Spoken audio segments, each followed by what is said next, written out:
isn't working.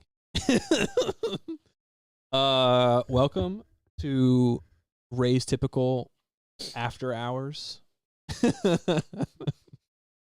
We have different guests, and Ben is gone. He ran away from home, and we miss him dearly. No, he is at an event, and I'm having my friends over this week. So they're visiting, and they're about to do something crazy. Rob a bank. And they're going to explain how they're going to do it live on the internet for everyone to hear. So for educational purposes. Don't do this at home. They're trained professionals. No. Tarek and Kaylee are going to hike the Appalachian Trail, which I would probably think is close in difficulty to robbing a bank. Just not illegal. Not yet. But yeah, we're gonna talk about that. We're gonna talk about the trip, what that's gonna look like, and then in 6 months, spoiler alert, when the trip is over, we're gonna have him back on, and we're gonna talk about what it's like, their favorite parts, all that kind of stuff, and we're gonna get into kind of outdoor education in that episode. Now we're just gonna chat about the trip, what that's like, what that looks like. So thanks for watching, and we'll just jump into it. So when did you guys decide this is something you wanted to do? For a long time, I've always wanted to be like,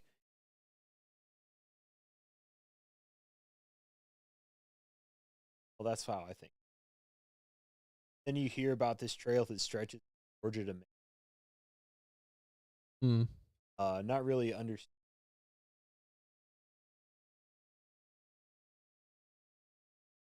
Me, it definitely was time when I was first heard.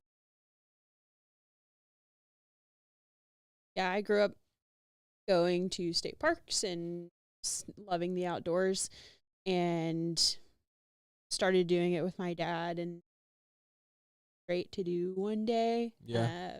I knew that it probably wouldn't happen. Got the opportunity to do so. Yeah. Like this to really work out most of the time.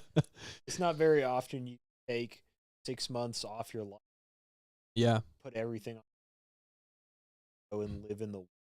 Yeah, sure. And it's most people. Okay. Thank you. Maybe just pull. Just like really directional. Like really get up in there. Like just like, just. Oh, lick it on it. Sanitize stuff. Yeah. We got a whole staff in the back here. They'll come out and clean it for you. Oh. Yeah. I say all the time, it's not race typical if there's no tech problems. So there has to be at least one. This is the one. Now we're set. Now we won't have any more problems. So it's great.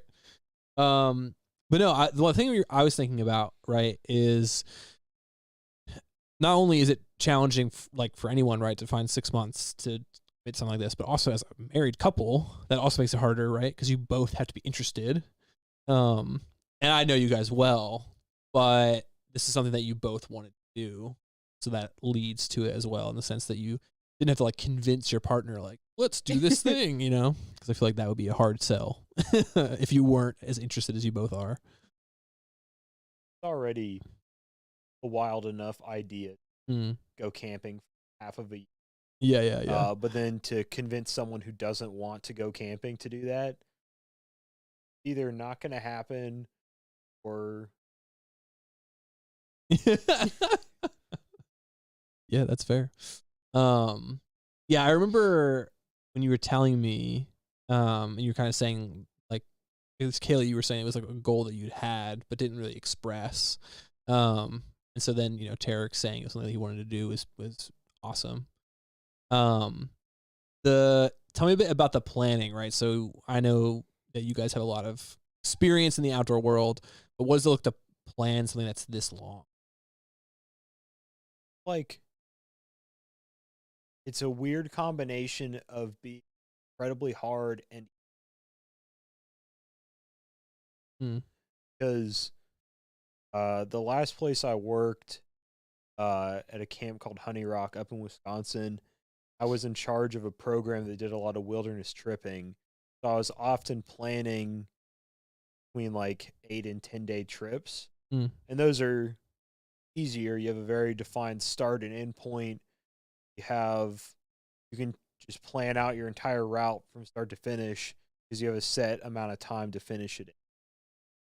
But then the Appalachian Trail, it's so long and there's so many things that can happen in a 6 month window when it comes to hiking. Mm. There has to be a lot of planning. So we have all these resupply boxes that we're picking up from mailboxes and post offices. There's all these times we have to resupply, get more food at like a grocery store. Mm.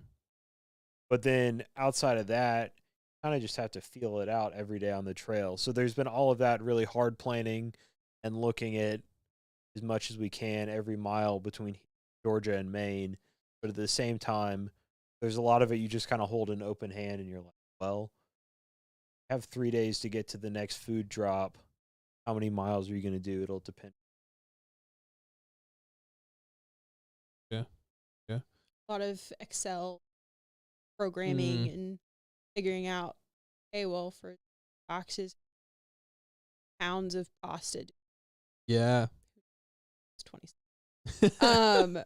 But just like a lot of math and trying to figure out like how much of this stuff do we Yeah. or what kind of gear do we need? Or like at the end, we don't want to be broke. So like what's our 0 day budget? And like we do that well Yeah. while still accomplishing goal. Yeah. Yeah. No, I don't think I've ever thought about the math part of it, but you're right in the sense that you really like you got to look at not only caloric intake, but also like servings and what you can carry. So obviously we all know that the higher calorie, less weight, better the thing is for this specific type of trip. But that also just still makes it even more work for planning because you got to figure out what is the specific things to bring. It's something, Eric and I and another friend of mine did a trip where we were in a giant canoe. And so we were able to kind of like fudge a little bit of the planning pieces because it was like, we don't have to carry this around. So, we brought like some stuff that you probably wouldn't bring. I think Turner brought cheese with him, like a wheel of cheese, and he was cutting it up like like stuff that you would never really bring. And so when you're, carrying your weight like this, it's even more you got to figure out what you want to do. Also, certain parts of it that you have to think about were like the trip we did was Yeah. Mm-hmm. it was short enough that, like we said, we were in a canoe, so weight didn't matter, but also what we ate didn't really matter as long as we felt full to the day. But like, if you only think about weight, like potato chips and Pop-Tarts are light. Mm. But if you ate that sort of food every day for 6 months, even though you're walking and you should be very fit, putting pretty terrible fuel in your body, and Yeah. you're gonna wreck your intestines trying to eat that kind of junk food every day. So we're having to also think like, how are we getting our nutrients and more wholesome food on the hike outside of just how are we hitting that? Yeah. Yeah. It's very hard. Yeah. Right. Right. When it comes to like people who do this, I know you guys gave me a number, but what percentage of people that participate or try finish the trail? I've heard that it's about a quarter or less actually finish the dropout rate is really high in the first 300 miles. So the first quarter of people who start the trail intending to through hike it are usually done by the 30-mile mark on day 3. And then the other 25% end up dropping out somewhere between that 30-mile mark. Dang. And how long is the whole trail? It's a little over 2,100. Yeah. Yeah, that's interesting to think about. Like trails change as things happen, right? Trees fall and location. Does the trail change from a conservation standpoint, so people don't walk the same thing, or is it pretty consistent in that regard? In that regard, the trail maintainers are worried. Sure. It's a really tricky thing. So officially the National Scenic Trail, so it's overseen by like the USDA Sure. National Park officially. And they're the ones who kind of set guidelines. Oh, keeps it dropping. Okay, you keep talking, Terry. I think it's on something on my end too. They help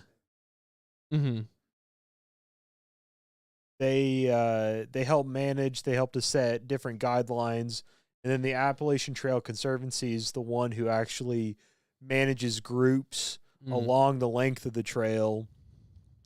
And helps with the different routes. So certain sections are the way they'll always be and they'll never change. Like through the Smoky Mountains National Park, Shenandoah National Park, the trail's probably never going to change because the government owns that land. But then when it gets into areas where they have like permission from landowners to cross, sometimes landowners are like, you can't walk here anymore, and then the trail has to reroute on a road. Or Gotcha. Okay. So it's that kind of like, it depends not on preserving the land the trail is walked on, but who owns the land the trail's on, and do they continue to allow people to walk on it. Gotcha. Okay. Yeah, see, it seems like that I never think about. And that can change. There was a camp that I worked at for a long time, and the government came in and they put a gas pipeline in. And I was talking to the director, and I was like, why do they put this here? And he's like, well, the other private owners of land said no to the government putting it through their land. And since we purchased this land from like a government section, they in the contract had rights to build here regardless of whether or not we had gave them approval. And so it's weird to think about, right? As land ownership changes and things like that can affect the landscape. You don't even think about that when it comes to trails. At least I haven't. Hopefully that fixed any sound issues. I had a noise, it's called a noise gate. So it's supposed to like block out the phone rings or something like that. But sometimes if you're not, it is a sound decibel based system. So if you're not reaching a certain sound decibel, it just doesn't pick you up. But I just deleted it. So hopefully it'll be good. So I should silence my cell phone now. Yes, please silence all cell phones. Any crying babies. Looking at you in the audience back there.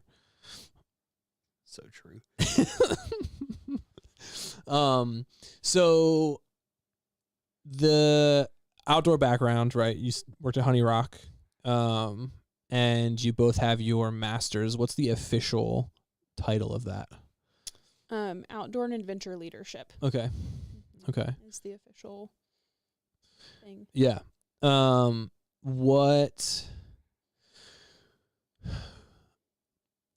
is the hope in sense of use for that moving forward? Like, what do you plan to do with your masters after Appalachian Trail? Wow, what a question. Personally, so right now we were just going to be at the camp we're working at right now, Kenbrook Bible Camp, just between graduation and starting the trail. And now when we're done with the trail, they've hired us on to come back. So we're going to come back and kind of use the masters and what we've learned, and hopefully just to help them where they're at, bringing them up to like another level of making the place a little more smooth and polished and looking better for all the guests they serve and campers they serve. Yeah. So that's the plan for now. Yeah. Yeah, I feel like we used to joke about it at school a lot, that like the camps that really need people who have the expertise can't afford the people with the expertise. Tarek and I were in the same program, and I came in a year late, but because of that, we kind of lined up a lot of our classes. And the dean of our program at the time, Rick, I think was very overqualified for the position. And just, knew a lot. And he stayed there, through our time there, which is great. But I realized that the more I learned at school, the more I was like, wow, there are not a lot of people in the places that I've worked that have any experience or training in outdoor leadership or contexts like that. Which is kind of frustrating in my opinion. Because I know for myself, I did a lot of things in my leadership roles that we talked about never doing at Toccoa, but I just didn't know. It's like, oh, you're not supposed to do that. Oh, okay. That's not how you're supposed to facilitate an event. All right. And so, yeah, I like to know, I like that you guys are picking a place and are working there, and using your expertise to help that place. 'Cause I feel like there's not enough of that right now. So back to Appalachian Trail, what is your weight target for starting? Obviously it's going to fluctuate as you eat food, but what's kind of your max that you think you'll be carrying? So the technical term for what you're saying is you have your full weight for everything, and that includes your consumables, so water and food and fuel, and then what you're referring to is called the base weight of it all. So right now, starting out in the winter, my base weight is a little under 10 pounds. Okay.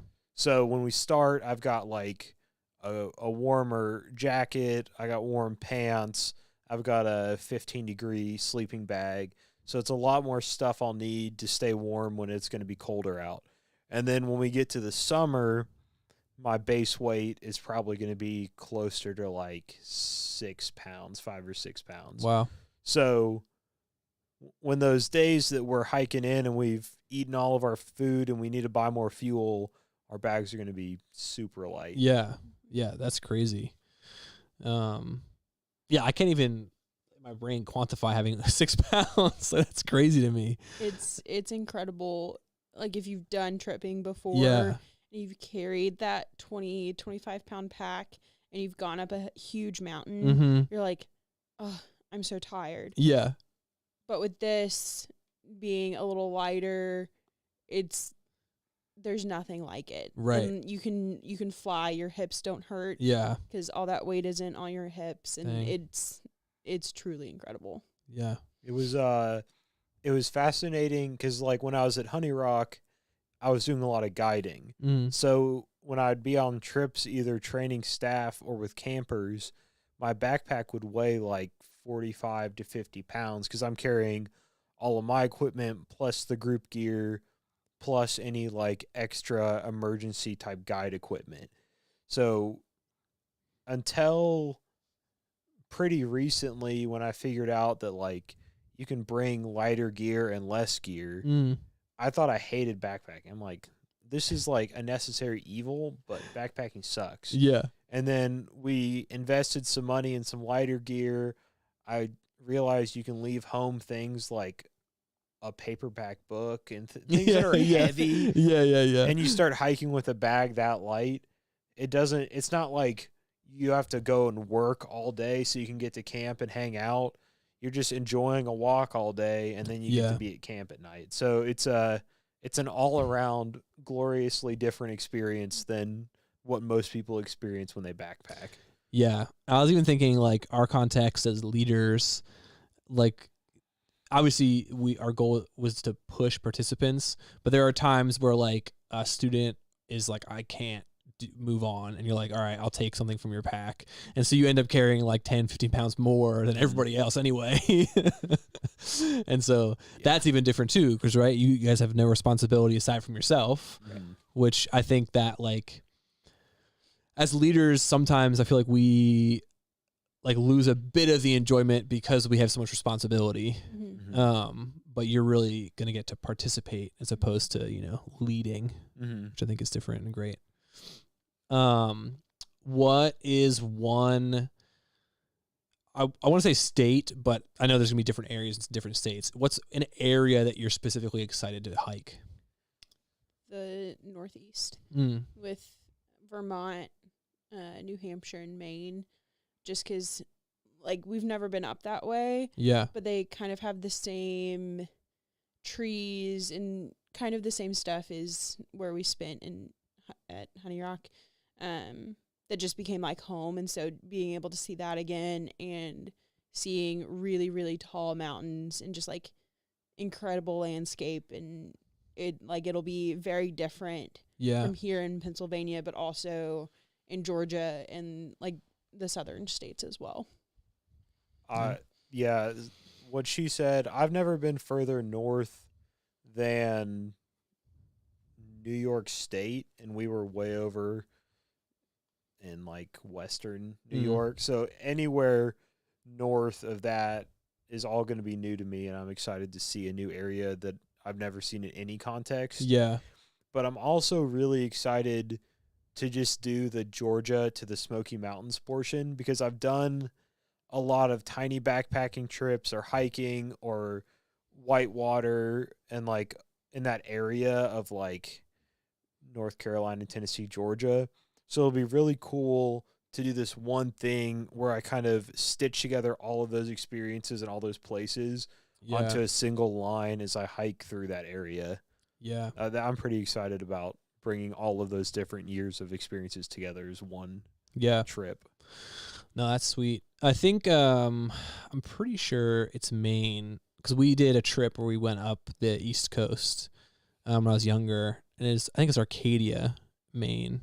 But I remember like they have beaches that are like just rocks as opposed to sand, and it was so different than like what I was used to in context of beach. And so it's cool, right? Because there's our state or our country, I feel like, is so strange in the sense that it's so large. Mm-hmm. There's so many different ecosystems in our country, and I feel like sometimes people forget that because they don't like ever leave their state. Mm-hmm. And I even think about, when we drove your car from Phoenix, right? Like we drove through so many different environments.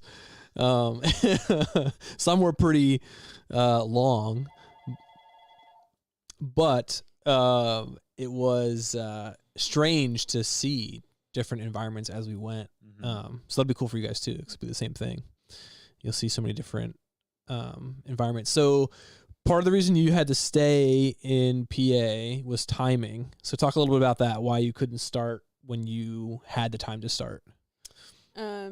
So we graduated from grad school back in May, but we still had another summer that we could stay at Honey Rock and just finish out really well and pass off our programs to the incoming grad students. And so that meant we were done in late August.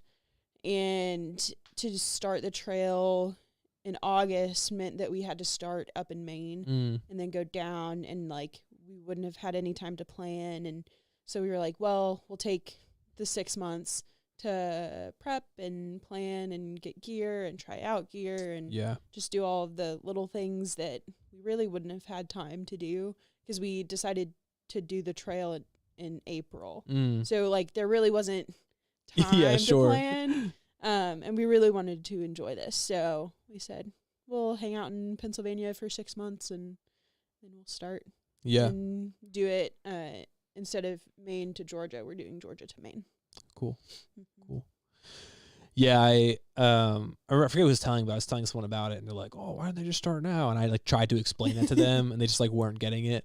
But yeah, just weather alone, I feel like is such a huge factor. And it's another thing to plan for. Like people don't think about that, but you don't want to be in anywhere in Pennsylvania in the winter, right? So like if you started then, you end up somewhere in, I can't even imagine, with some of the cold nights we've had, and it's not even as bad as where you guys are from. You're used to worse than what we have here, but just as a reference point of like, if we had decided to start as soon as we were done at camp. Assuming somehow during summer camp we were able to plan out everything Sure. and start hiking, we would have needed to start in Maine and hike south. But first off, from Maine to New Hampshire, you only have that's 20%. It represents about 20% of the entire trail. But it's often been said it's 80% of the effort you have to go through. Oh, wow. Just in New Hampshire alone, the elevation gain you do, not counting gain and loss, just the amount of uphill you do is more. I think it's double what Mount Everest is in total elevation. So it's a lot of effort to start at that end. And at those elevations in Maine and New Hampshire, they start getting snow in September. Wow. So we'd have to try to blast through at least 300 miles of trail in a month. Right.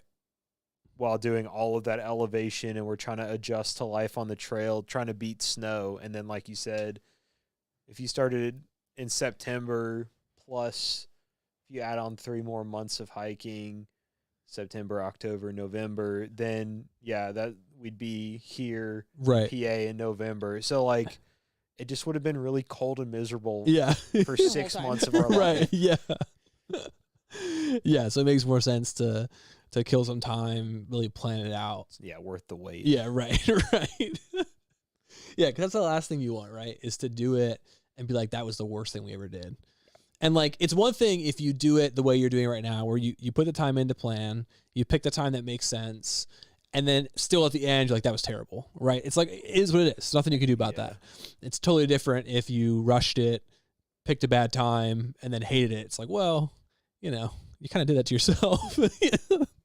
Yeah, then you always have to wonder, did the trail actually suck, or did our planning make it that way? Yeah. Yeah, Rick used to always say there's no bad weather, just bad attitudes. I do not agree with Rick at all on that standpoint.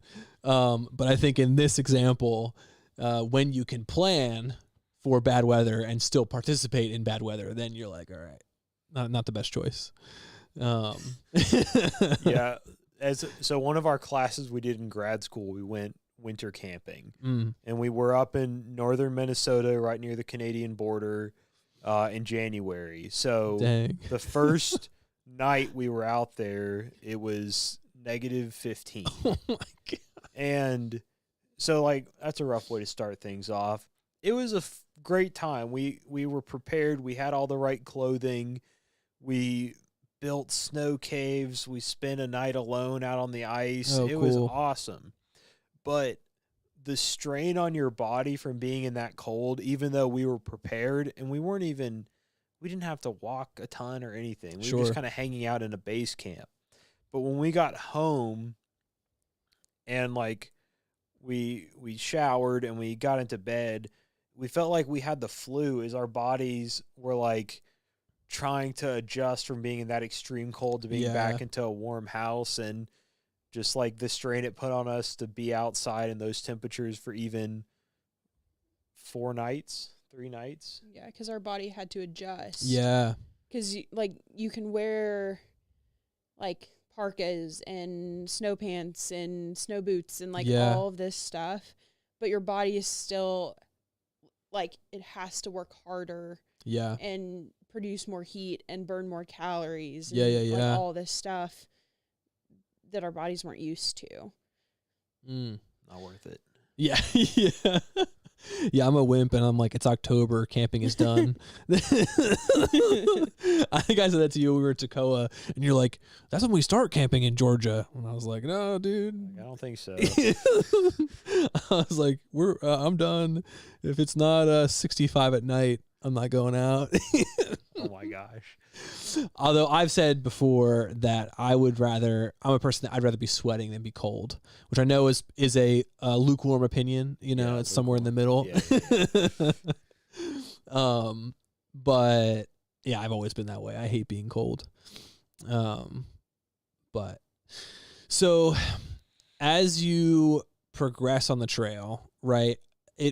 Georgia, maybe you have a good concept of it because you've been there before. How are you mapping your trip? How are you staying on trail? How do you know that stuff?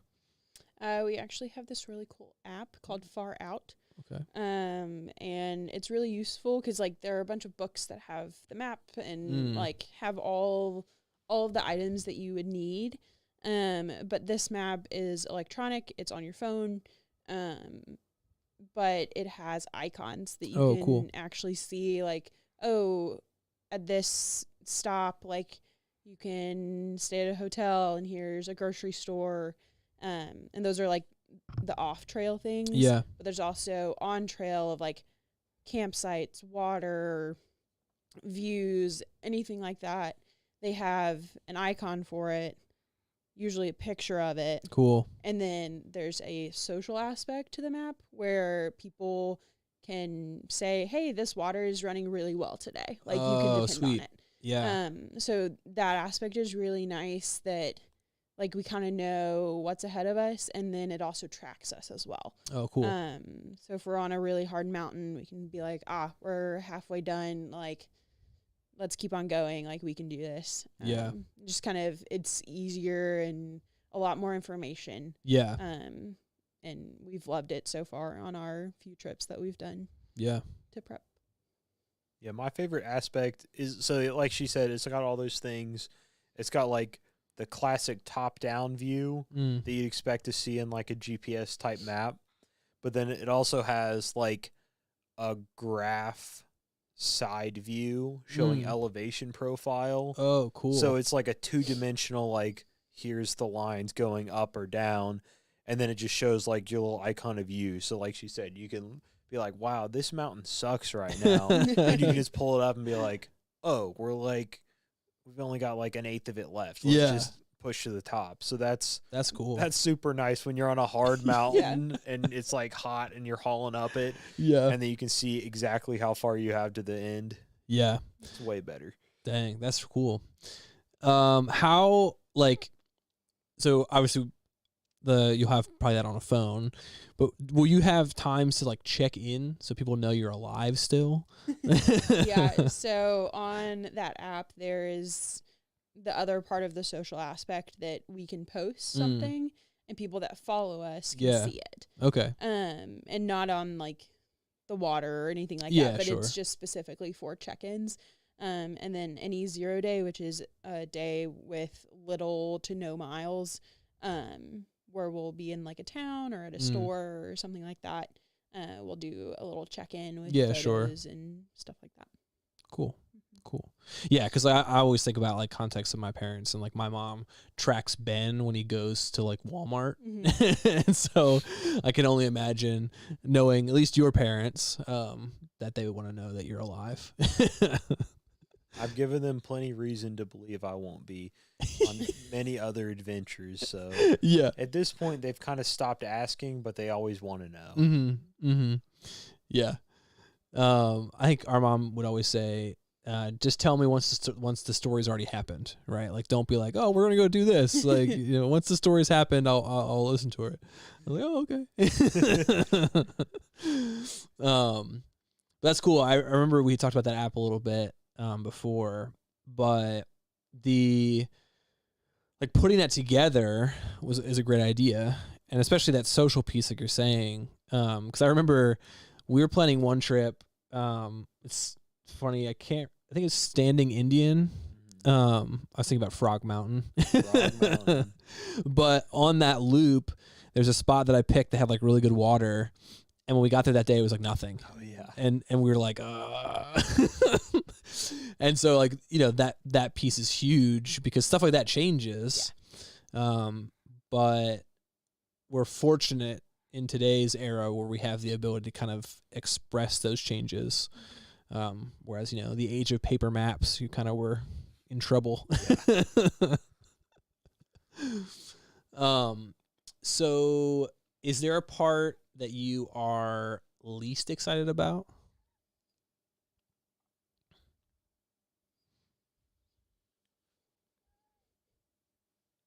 If not, that's fine.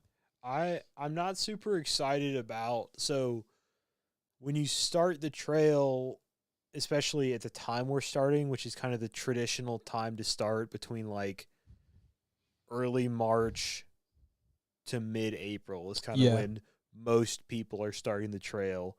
There can be usually during those kind of in that date span, every day between like 20 and 50 people are starting, which means one, it's really crowded at campsites. You go hiking like this to kind of get some time in the wilderness, but I mean, there's literally hundreds of people all within because, hiking paces are different. So you're going to run into a lot of different people who are faster or slower than you.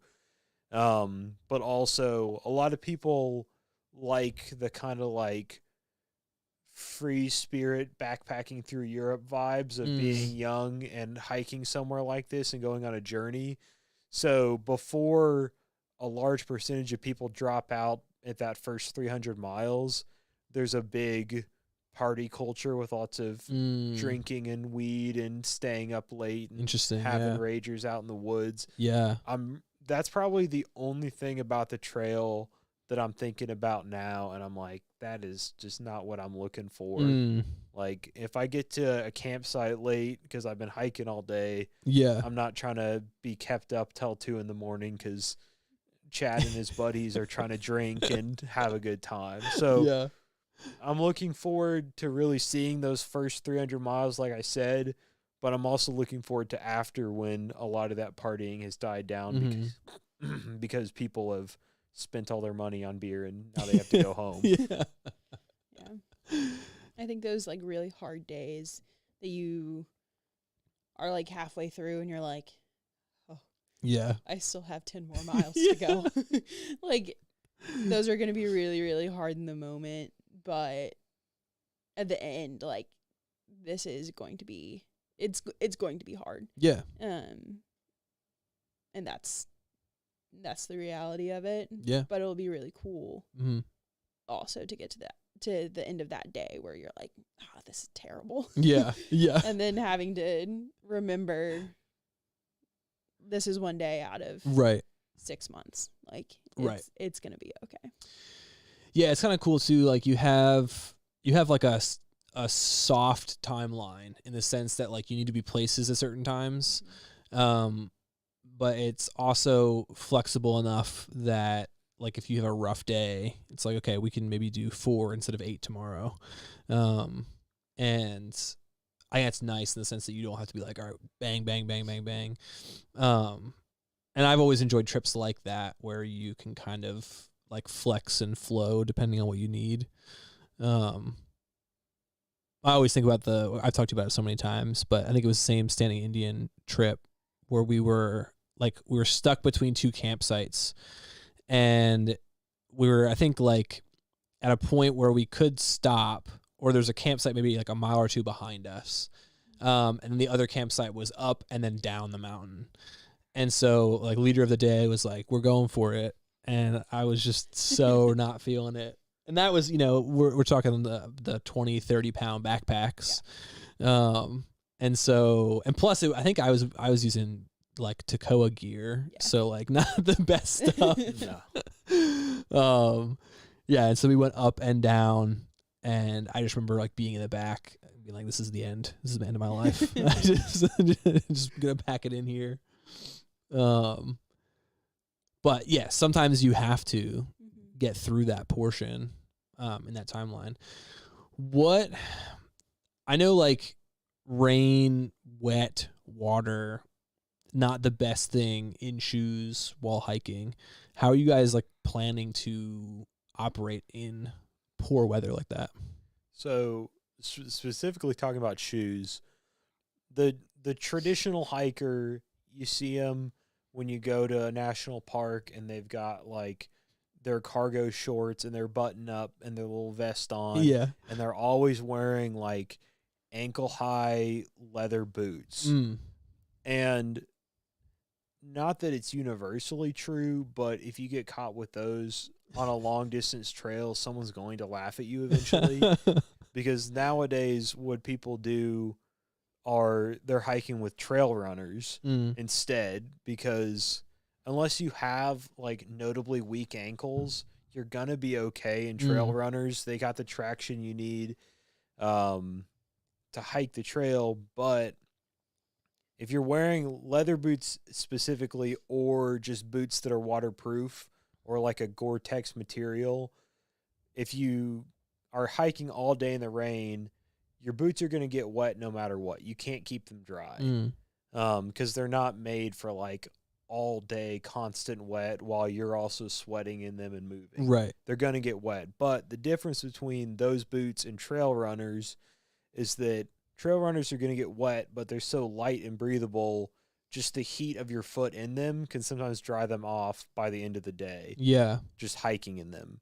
Whereas the other boots, the old school style, even while you're wearing them, they might not be fully dry for another 2 or 3 days. Wow, yeah. So we're using just really lightweight trail runners, super comfortable for walking it all day. And even if you have to like ford a stream or you get rained on, they're going to be dry by like within 12 hours of that time, the last time that they get wet. Sure. So, I mean, it sucks for a few hours, but you're fine ultimately. Yeah. Yeah. Shoe topic. How many pairs of shoes do you need? Because I would estimate more than one. We actually need 4 pairs of shoes. Dang. So, and we just went ahead and bought all 4. Some people wait and see what their foot does, because your foot will kind of change as you're hiking over 2,000 miles. Yeah. But we knew that we've done many trips in these shoes. We really like them. Yeah. Like that's what we want. Yeah. So what's interesting is when thinking about like buying shoes ahead of time for this kind of trail. So like everyone knows your foot swells throughout the day normally. But specifically when you're hiking on a trail like this all day, every day, there's constant abuse on your feet. Some people can go up 1 to 2 shoe sizes, just from how their swelling is constant. Yeah. And you're abusing your feet. So they make the mistake of not knowing that in advance. So they buy all their shoes the same size they would normally wear, and then they can't wear any of them, and then they have to buy more shoes. So, like she said, we've already done a ton of miles in the types of shoes that we have, and I sized mine up half a size. Okay. And that should be plenty for the type of hiking we're doing. Yeah. And you'll pick those up, I'm guessing, at same places you'll pick up shoe or food that you've like sorted. Yeah. My mom will be sending us all of the food and stuff like that, because it'll be really easy for her. Yeah. And then at those certain mile markers, we'll just have her also send shoes as well. That's so crazy to think about. It's a weird thought to think over the next half year, I'm going to walk so much that I'm going to completely burn through 4 whole pairs of shoes. Right. And there's a potential I'll need to buy a 5th pair of shoes. Right. Right. That's an impossible. Normally I buy a pair of shoes and I'm like, I'm set for at least a year. Right. Right. Yeah, I feel like it used to be like sections of school. So like I would get like shoes for middle school, right? Like 7th through 9th, and then like 10th through 12th you have shoes, like, and so, and even I wear sandals all the time. I think I bought my Chacos when I was in California, and so that was almost 3 years ago, which is weird to think about, but and you bought them used at the time. Yeah. You're still going. I did get a new pair. I've worn them like twice, but they're my fancy Chacos. They're all black. So for, black tie events. Dressy, yeah. But yeah, it's so true. Like I think about, wearing them to the bone, and on a normal like usage that takes years, but for you guys it will not be that long, which is crazy. That was a similar idea that my boss and mentor back at Honey Rock told me. So we're thinking about buying gear, and I'm like, it's hard to justify buying expensive lighter gear even though I have to carry it every day, when I already technically own everything I need to backpack. And he's like, well, think about it this way. You're about to get in that industry, we call them service days. Yeah. So on the gear that I have for the trail, I'm going to get like, what is that, 180 days approximately of service days. But then if you think about it, let's say someone's able to get like 18 days out in the woods every year, which is pretty good. Where are they at, Dad?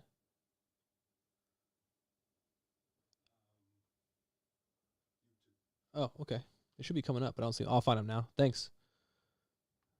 We have questions, but keep going.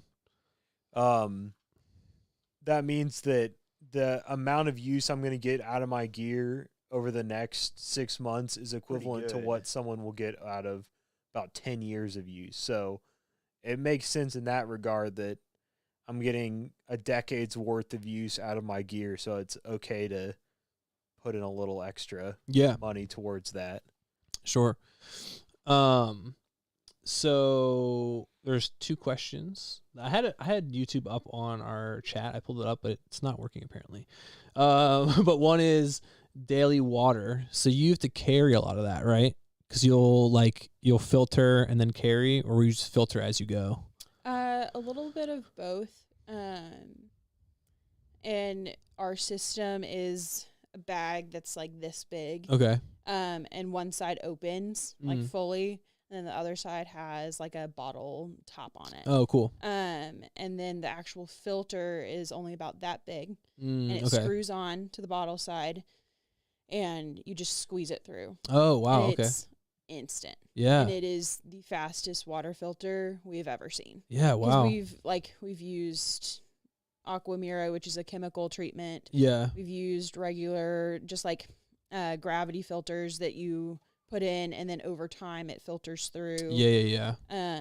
We've used pumps. We've used other filters like that. Yeah. And nothing is as quick as that. And you can just instantly put it in your bottle and you're good. That's wild.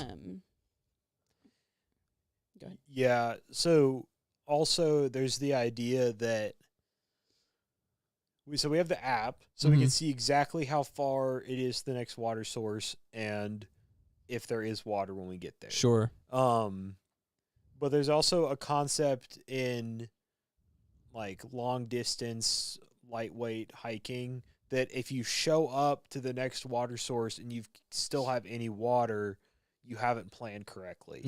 So the idea is, okay, if I only have a mile to the next reliable water source, we'll just show up to the water source we're at, fill up our bottle, drink the whole thing, and just start hiking. Because we know that there's at least another one right down the road. Yeah. I don't need to carry water until the next one. Gotcha. So it's called cameling up. You get to a water source, you drink all that you can handle, and then you maybe carry half a liter with you. Okay.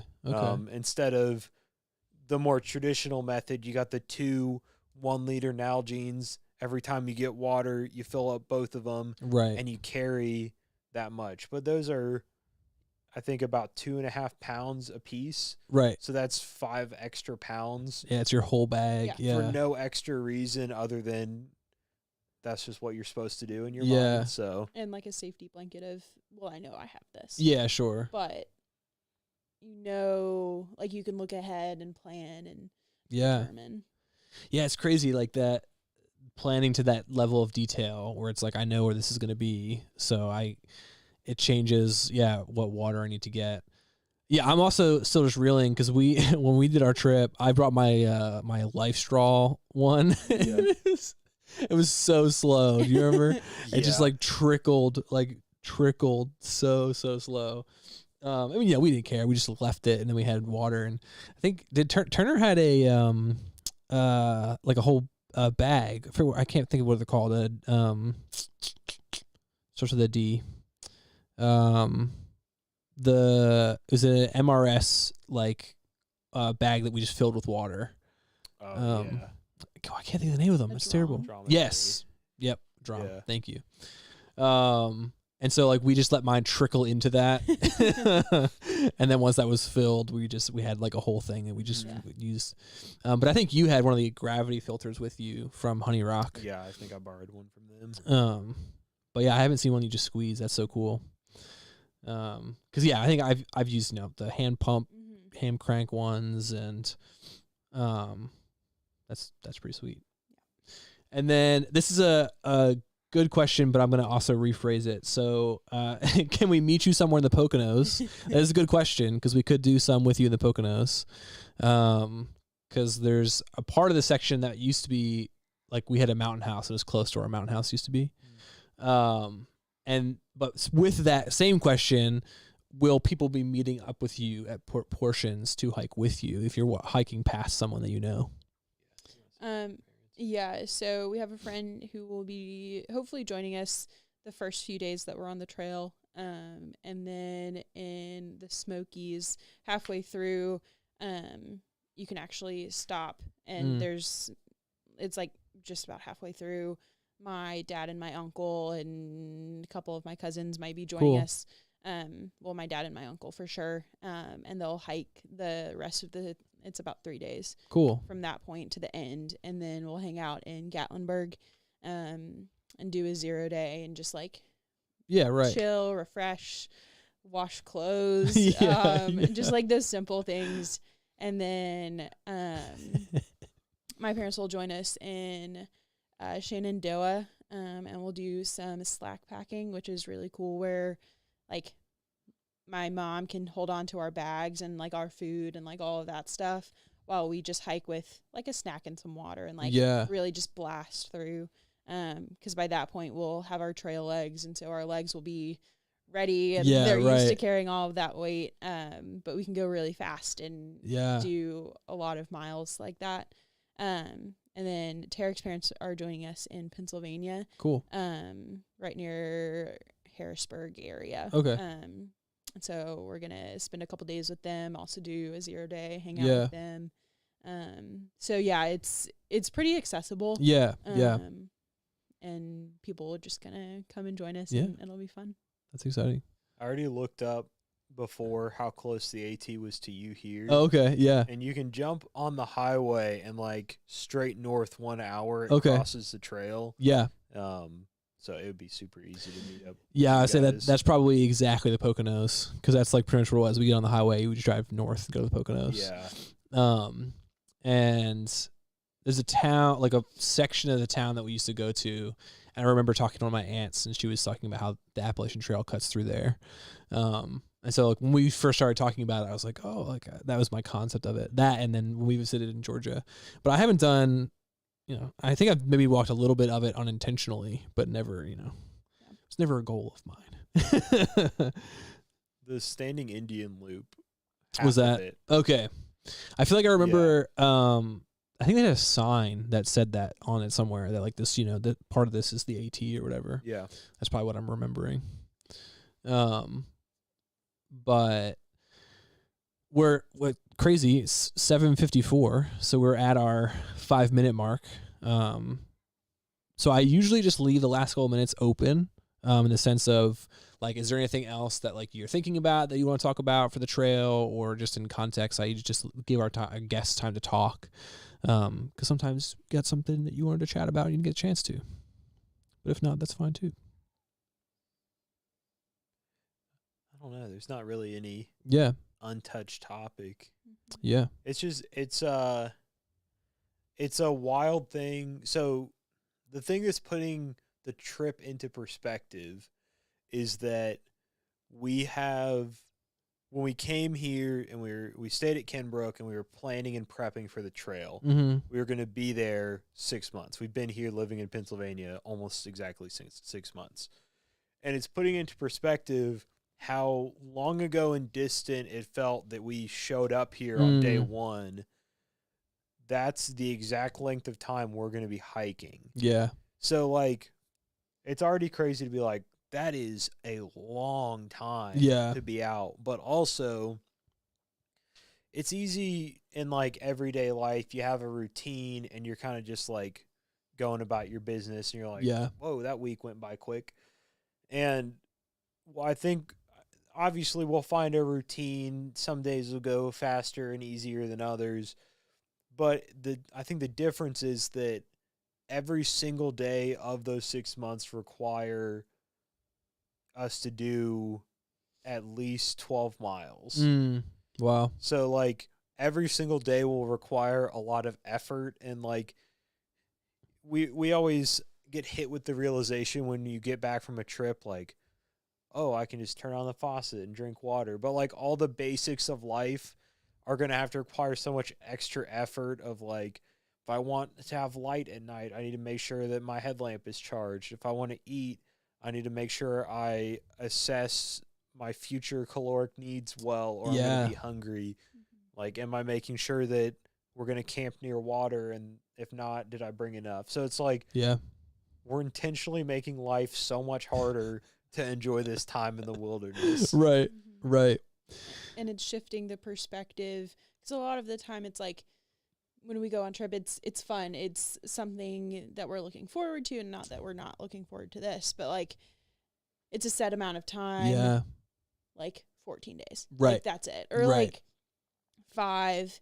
And it's just like, oh, this is a vacation from life. Yeah. But shifting that perspective of, this is just like fun. We're just kind of doing it. But actually taking the perspective of, this is basically our job for 6 months. Right. Like, we can't just, we're going to like take a day off here and then 2 days later take another day off. Like, we actually have to like do these things and hike these miles, because at the end of the day, like, the goal is to make it to Katahdin. Right. And like getting there. Only counts if you finish. Yeah. That's our thing. And sometimes it's interesting to help other people to put into perspective. This might be a vacation for you, but to like come see us or join us or whatever the case may be. But like, this is our job. Yeah. This is what we have to do. Right. And it's something that we're choosing and that we're very happy that we're doing, but it's still the gravity of it. Right. It kind of put hits in you. the work every day. Yeah. No, that's so true. That's so true. Yeah. I think people who have no concept for it at all are trying to contextualize it in what they've experienced. And for the most part, I think you're right. I think it's going to be like, oh, that's a fun thing I did on the weekend, you know, but it's like, no, this is our 9 to 5. Like, this is our job. More like 7 to 5. Yeah. Right. Yeah. At yeah. this point. Right. Exactly. You're right. And yeah, it's, you don't even like have weekends to look forward to, because you but I was thinking the last thing I want to ask is treat this like a video journal. What's something you want to say to yourself in 6 months?